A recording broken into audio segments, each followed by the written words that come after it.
Okay, what is up mga rep? So umorder ako ng ilaw sa Shopee. Of course, I'm not gonna show you my my address, but this is mine. So I got it from Shopee today. I ordered, from some place in China, I guess. So yung F2 na headlights, yun yung preferred na headlights ko, which is just like the one here. So tanggal natin siya. Let's kind of take it apart so you can see better. Yan, this one. And I will show you exactly why I buy these kinds of these brands of headlights. Medyo pricey siya compared to your regular LED headlights, but trust me, this is the way to go para sa mga R15 natin, or at least anything na meron ganito klaseng weather strip seal. Which again, so nung nabili ko yung bike, ito talaga yung ilaw na kasama niya. So I kind of didn't know what, never kind of thought about it much until the time na medyo nag-umpisang mapundi yung isang side. What I did then was I went through FB Marketplace and got these C6 headlights. Of course, bootleg sila. So hindi sila orig. I figured they would kind of work. I just went for them. The usual, natatanggal yung socket niya, yung ring. And then put it on. Then you swing it around and you see it like this. Okay naman sana siya, I mean, for a little while. I mean, for 600 pesos, I wasn't, for the pair, I wasn't gonna complain about it too much. Pero kasi, if you look at them, not much in the way of a difference, right? Except if you will pay attention, okay, sa korte nila. See yung distance nito compared to this. Ang layo, diba? Which is why these things, itong mga C6 na ganito or anything na ganito yung korte, it won't work sa R15 natin if you're gonna use the weather stripping. Of course, this thing will fit. The only time that it will fit rather sa mga R15 natin is if you remove itong headlight gasket na to sa likod. Now, this rubber piece, marami nagsasabi sa akin na, pwede itong kumasya. I'll show you right now why it just won't work. So ito yung side sa likod na headlight. You put the headlight in like so. O dito pa lang medyo, as you can see, medyo may resistance na repasok siya. So it kind of looks okay, diba? But then here comes the problem. 1 minute 37 seconds later. Mas masikip na siya. Hindi mo siya may hipit, diba? There's no way, even if you push it, hindi talaga pare. And this thing is very important. This rubber thing is very important. You know why? Kasi this is what keeps rainwater from getting inside your headlight pag umuulan. I do not suggest na hiwain siya dito to make this fit or to remove it altogether. I would never suggest that.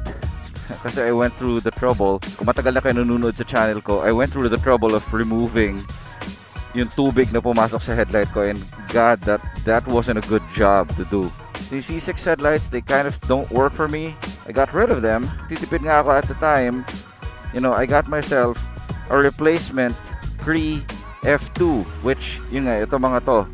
Hiwalay yung driver niya from the bulb itself, unlike these ones na built-in na altogether. So may particular advantages din naman yung ganito na hiwalay yung LED driver.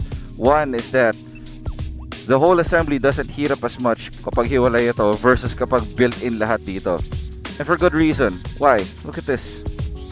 Very tiny body. Everything could fit inside of this. Kahit ito circuitry na to, could fit inside of this. Problem is, yung body niya is so small and yung surface area ng bakal is so little, hindi rin siya maganda in terms of diffusing heat. And this thing gets very hot. While it looks like a more complicated way to go compared to these things, these make a lot more sense para sa akin in terms of heat dissipation. And pag nagka-problema yung driver, you can replace the driver by itself. The bulb, runs out on you, you can replace just the bulb. Kaso unfortunately, walang nagbebenta ng magkahiwalay. Lagi silang set. But then, I still find it easier na ganito yung assembly versus everything built in.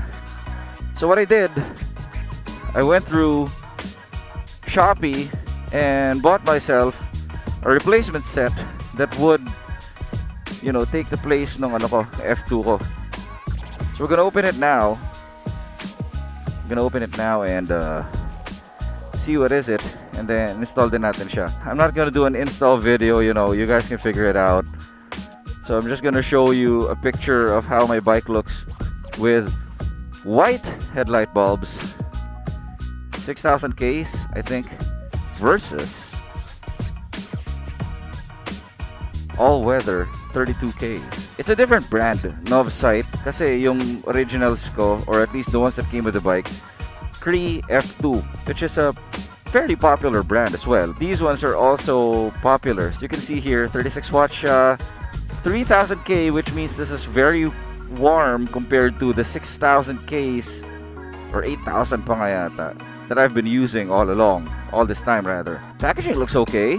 I mean, it's boxed nicely. I'm gonna go ahead and open it, and oh, okay, so you can just kind of force it open.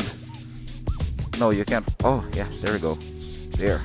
Alright, never seen one of these before. I got the idea for Novsights while watching Indian videos about R15 bulb replacement. This is not an entirely new idea. Oh, there we go. What is this? So as soon as we open the box, we have, what is this?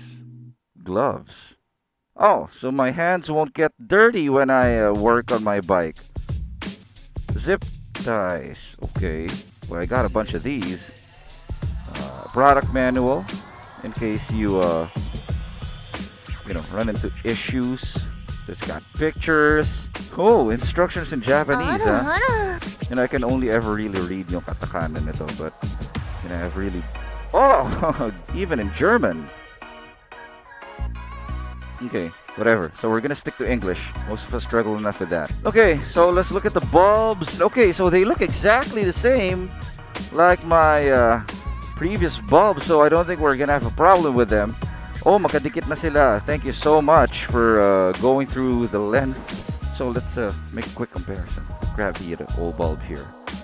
And yes! They look like an exact match. Tama naman, diba? Yep, except this one is gold. This one's silver. Who gives nobody really cares about that.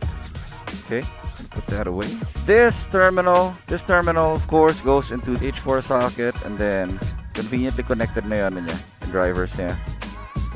And we're just gonna go downstairs and put these babies on. Oh, let's see if it works first with these my headlight gaskets. Ito yung ano ko eh. Ito yung crew test for me. If it works or not. It better goddamn work.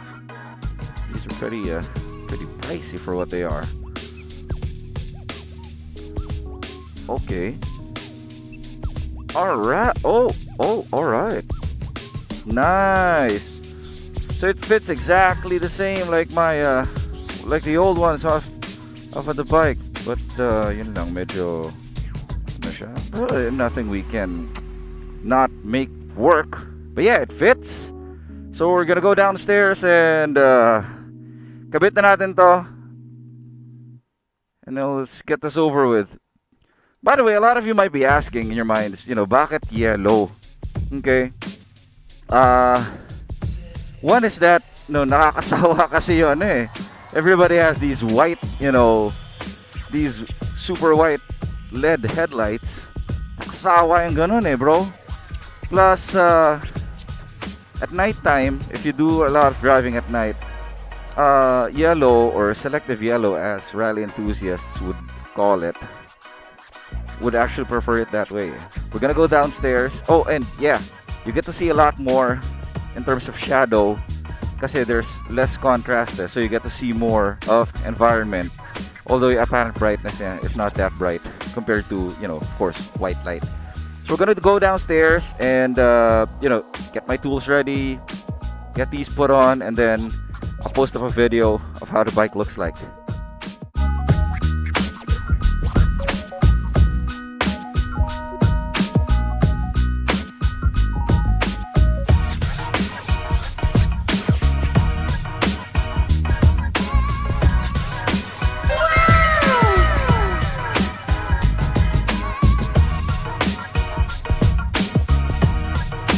So I hope you enjoyed that little video natin today. Again, we have like 103 subscribers last time I checked. Thank you very much. And tulad lagi ko sinasabi sa mga repan, ride safe, and I will see you soon on the next episode.